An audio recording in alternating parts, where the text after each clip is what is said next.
In Australia, energy prices fell for 60 years until the start of the renewable industry. Now they're rising. Why? Because variable renewable energy can't be incorporated into the grid without expensive new infrastructure like transmission, backup power from hydrocarbons and storage. Rooftop solar panels work just fine in the middle of a beautiful spring day. On Saturday, October the 8th, for example, rooftop solar was supplying 71% of Western Australia's electricity at 12:15 p.m. But between 6 p.m. on Saturday and 6 a.m. on Sunday, rooftop solar was providing 0%. During that period, 3/4 of the power was supplied by coal and gas.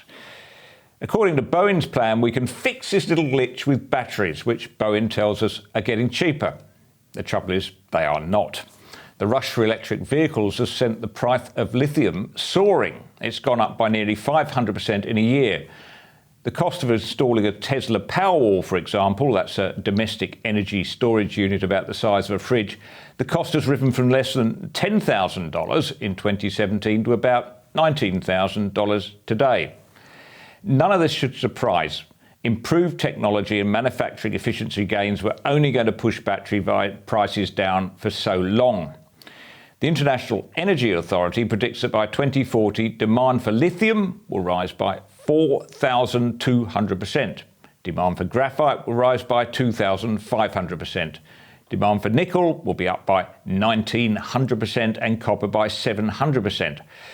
If nothing else destroys the illusion that renewable energy offers nothing but healing kindness to a broken planet, the rapacious hunger for minerals surely must.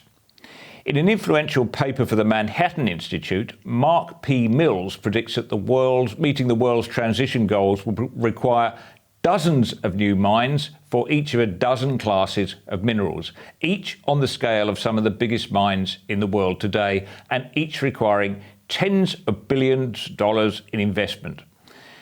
The lessons of the recent decades make it clear that SWB technologies, that's solar, wind and batteries, cannot be surged in times of need, are neither inherently clean nor even independent of hydrocarbons, and are not cheap, Mills writes. Well, the bottom line is that the Albanese government's plans for cleaner, cheaper energy simply are not going to work. They're not going to be cleaner, cheaper, and they're not going to be reliable. However much the government may dislike coal, you simply cannot swap it out for variable renewable energy if you want to keep the lights on. Now that Australia's 2030 and 2050 emissions targets are locked into legislation, it's up to Bowen and Anthony Albanese to produce Plan B.